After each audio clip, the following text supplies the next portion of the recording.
See, when we started, I'll be very honest and frank. My dad told me, "What stupid business you are starting? Who pays for delivery charges?" So we have delivered close to 2.5 billion shipments till date, and India is so diverse that every time you feel that you have cracked the code, It you again changes. have to go back to the drawing board. Any advice for young founders starting out today in any space? I think just know your customers.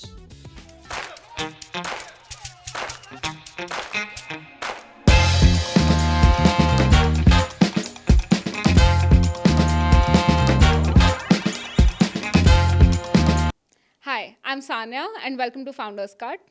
Today we have a very special guest with us, Vaibhav, who's the co-founder and CTO of Shadowfax, to talk about what goes behind every order we receive, delivering 3.6 million orders per day, and the guys who are putting tech in logistics. Welcome. Would just like to understand a little bit about your personal journey. So yeah, born and brought up in Jaipur, in a typical lower middle class to a middle class sort of a family. My father is a chartered accountant, so I was sure that I don't want to be a CA. So that made me move into engineering, and then IIT Delhi was a wonderful journey. Uh, Brilliant set of people out there. So when we started Shadowfax, so I was the youngest one of it. So Abhishek is 2 years senior to me. Praharsh is 1 year senior, and Gaurav is another 2 years senior. So that's how we knew each other. And after IIT Delhi, a quick stint at System 2 Advisors. Actually, my entry into tech was via my internship at Adobe. When I went to the internship at Adobe, and there I met a lot of bright people out there. Yeah. I mean, just to give a sense, there were JE top 10 ranked people out there. After Adobe, four or five of them actually pursued PhDs.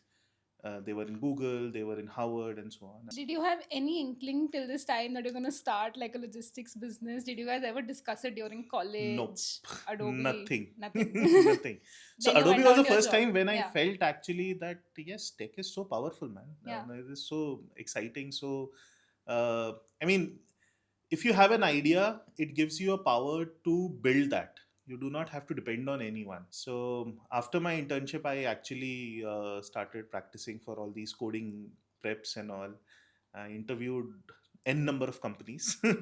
As I told you, I mean, I And landed was at a finance job. and landed in a finance job. Nice. So yeah, that was the journey there, and then it was in Mumbai. Abhishek was also in Yes. Mumbai at that point in time. We used to meet over weekends. So yeah, I actually so we used to talk about different ideas, just different ideas, and we stumbled upon this. Abhishek had been to China. He had seen how the last mile ecosystem there was Yeah. shaping up. We used to meet restaurants and merchants in Bandra. Used to ask their problems, what is bothering you, how can we solve it, and that's how we felt that This was also the time when e-commerce was booming in India, exactly, right? So I think you exactly, caught on to that wave. But yes. do you think, like, let's say your experience at Adobe and then the trading strategies and algorithms that you learned in that finance job, that sort of gave you a different perspective to attack this problem? How did you go from this to logistics one day? So yeah, the good part about maybe, and this is on a personal level, the way I approach things, I do feel that a lot of things are connected. Yeah. In algorithms or in algo trading, you need to identify. You have a lot of data points which are changing every second. You need to identify that at this point in time, what is the right position that I need to take in for a particular stock. Similarly, in logistics, you have a lot of data points coming in from locations of the rider, from the Yes. input orders that are coming in from the clients, from the cart checkouts that customers are doing. So, a lot of algorithms, I would say, are similar in nature. It's that It's the it's application. the application that changes. So, on this note, right, do you think this was different from how other people, because there were a lot of logistics startups coming on the back of the e commerce wave back in 2016? Is this sort of what helped you set apart this thought process and this thinking? And I think today you're operating more as a marketplace, connecting demand and supply across all use cases of delivery. So, just I think would like to hear our thoughts on Yeah, so this. multiple things out Yeah. there. So number one was definitely on the technology front, Yeah. how you approach this problem. See, when you're delivering food for a person who is hungry in 30 minutes, It's it's a very different it's a problem. very different problem statement Yes. together. And now when you have to do it in such a short span of time, a large number of decisions have to be taken by systems. Yes. So it cannot be a human who is taking a call. It is not mathematically possible as well to operate at that scale, to operate at that level of complexity of the data points that are coming in, to actually humanly solve it up. And it's that sort of a problem. See, a lot goes under the hood. Yes. So I often tell people that our job is like that of a wicket keeper.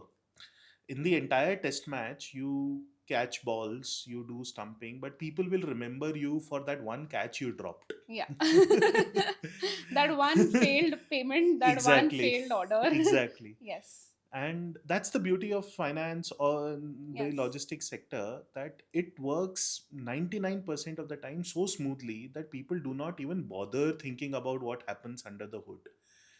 There are so many different delivery partners. You have to marry your technology with operations. So, what are some of the systems that you all have designed, like your mapping system? What promoted you to create your own mapping system Right. when Google Maps and a lot of other applications are available to all of us? The easier route would have been to build on top of it. Right. So, see, I'll explain on the problem statement first. So, see, in India, a large number of the e-commerce shipments, they happen basis pin codes. Yes. Now, basis our data, and I was surprised, 8 to 10% of the customers, they do not know their exact pin code.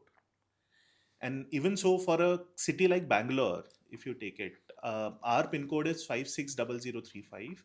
Our neighboring pin code is 560102. And Yes. I'm like, there is no sanity between Yeah. these in a city like Bangalore as well. And the reason for this is because cities have evolved. Now, in this ecosystem, if you do not know the exact latitude, longitude, or if you do not know the exact location of the customer, it is nearly impossible for you to deliver it on time.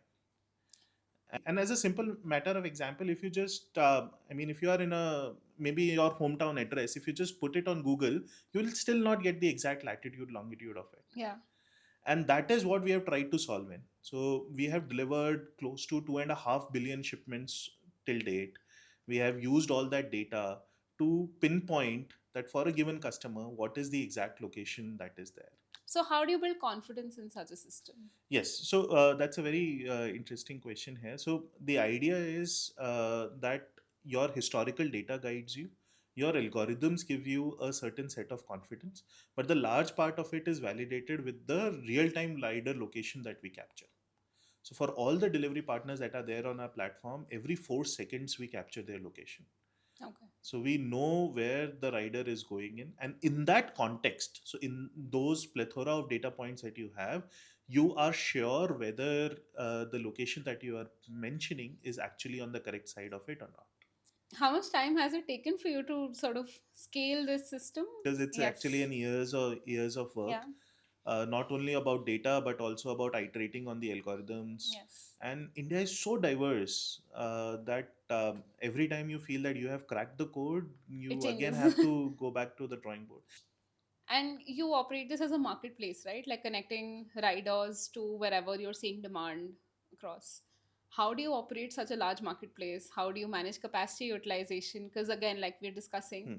you're you're delivering food also in 30 minutes and you're delivering somebody's cosmetic products also, which might be high value in Right, 2 to 3 days. right. So how do you design the supply chain in this case? So it's a again an interesting problem. See, the idea is so one of the key focus area for us is so one is that you we have the same app for all our delivery partners. So whether it is a food delivery, whether it's a quick commerce or a cosmetics or anything of that sort, it's the same app that will have the entire functionality for the delivery partners. Now for delivery partners, what we have done is that we have created a skill map for them. So if a new person joins us, they would get the simplest of orders. Let's say pick it up from a restaurant and drop it to a customer, which is a prepaid order. As soon as I gain confidence about you, as soon as I gain data about you, I then start giving more complex orders. That now I'll give you a cash on delivery order as well. And as soon as the level ups, I'll give you more complex orders. The more complex orders will make you more money in my ecosystem. So there is a Incentive. incentive for the delivery partner to actually gain more expertise into the ecosystem.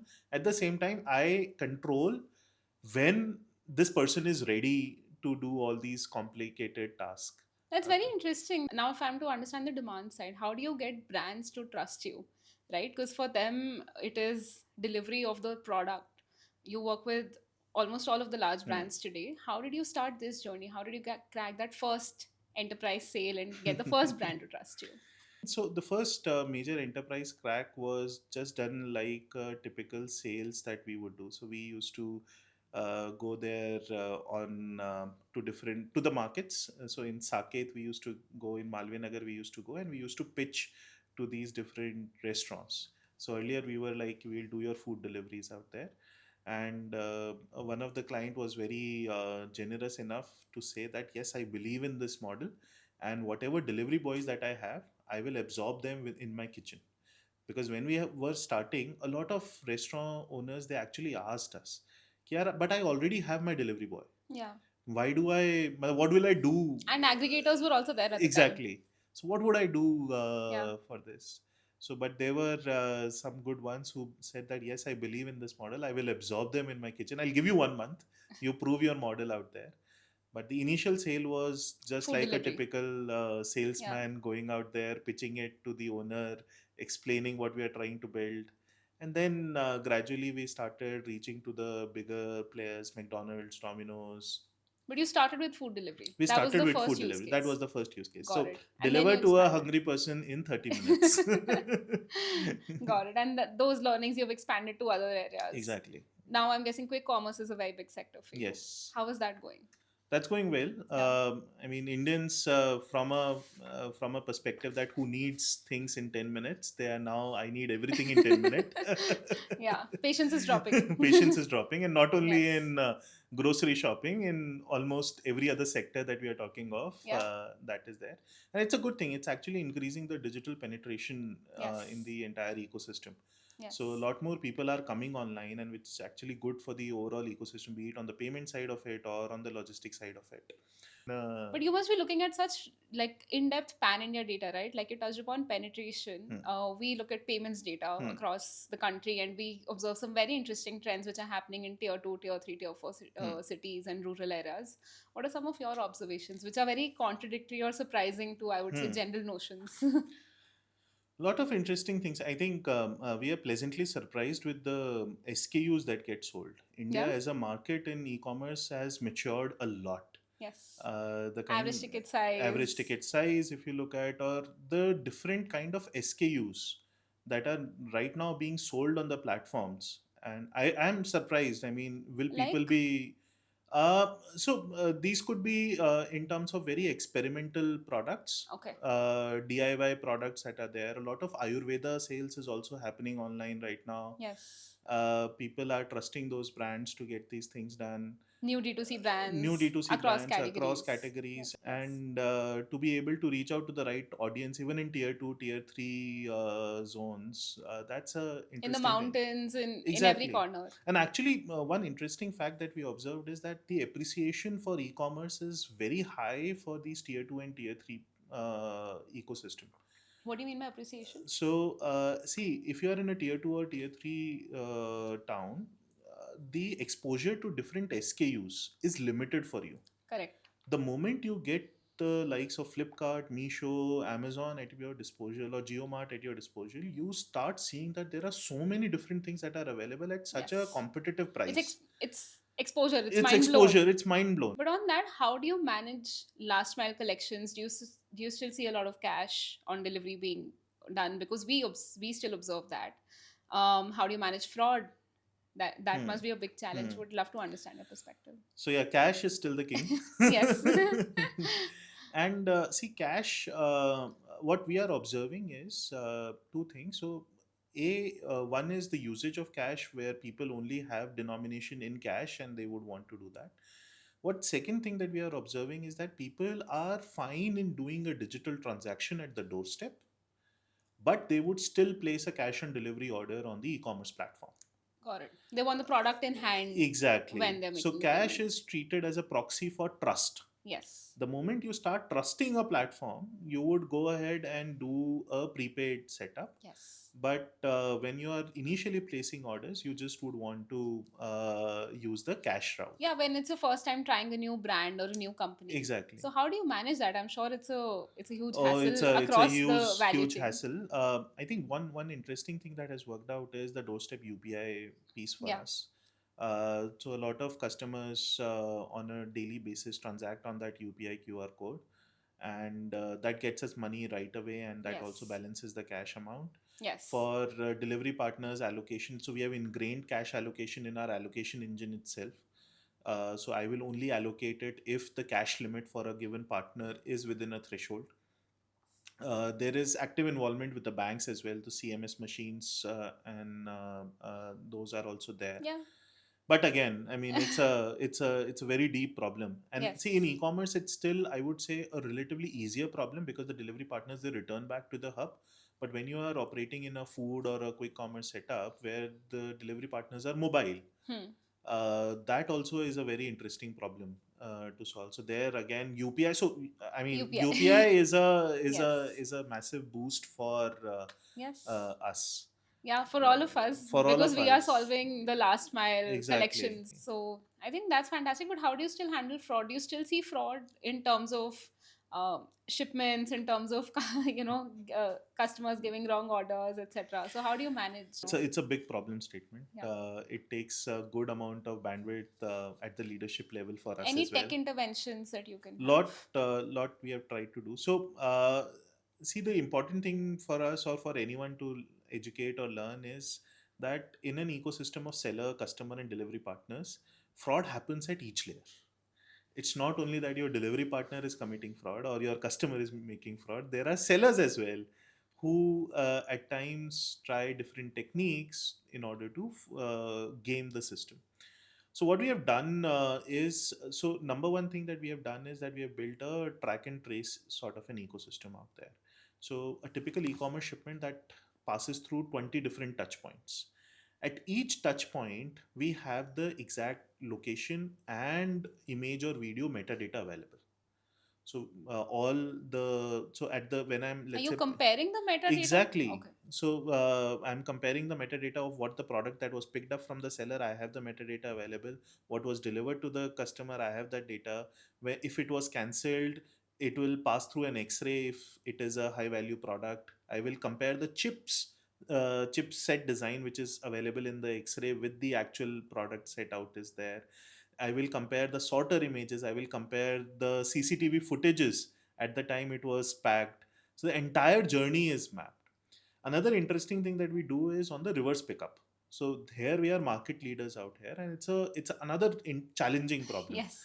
So I mean, reverse pickup is, let's say we ordered a T-shirt and you did not like it, you would want to return it. Now the Yes.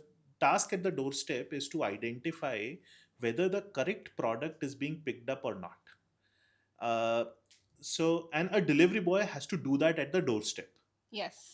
Otherwise, if it goes Otherwise, back, if it then goes it's back, additional cost. exactly. If it Yes. goes back, then the customer will always say that I gave you the correct product. Yes. Of course.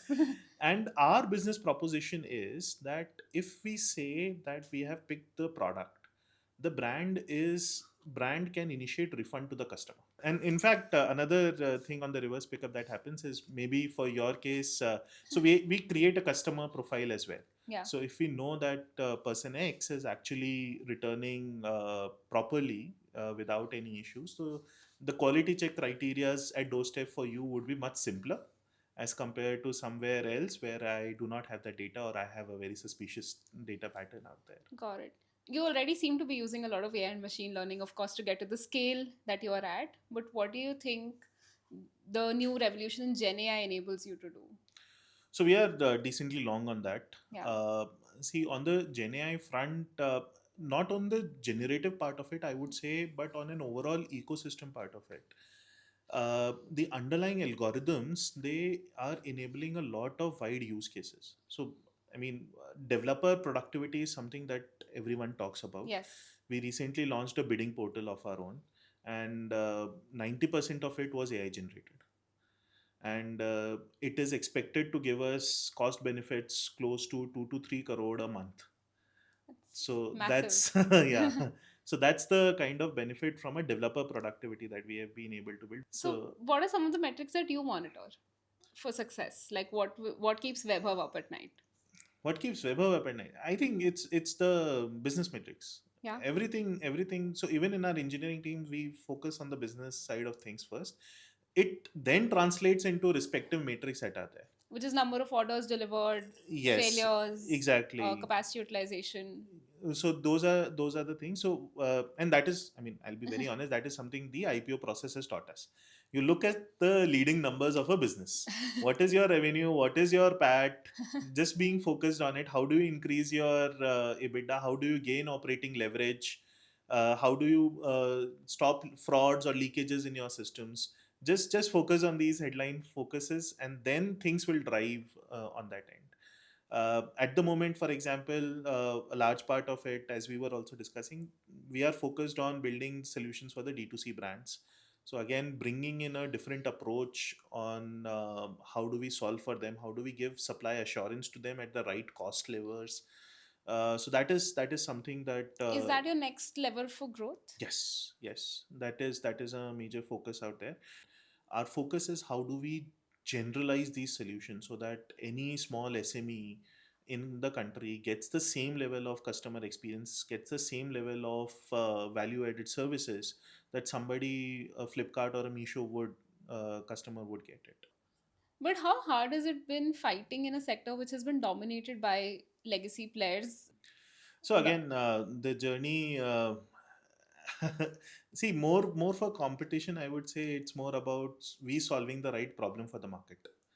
The moment we solve the right problems, there is sufficient market for people to appreciate what you are trying to do. Obviously, there are challenges, there are relationships that exist, but the market is evolving at a very good pace. yeah, See, if we look at every 3 years, we are actually getting a new model out there.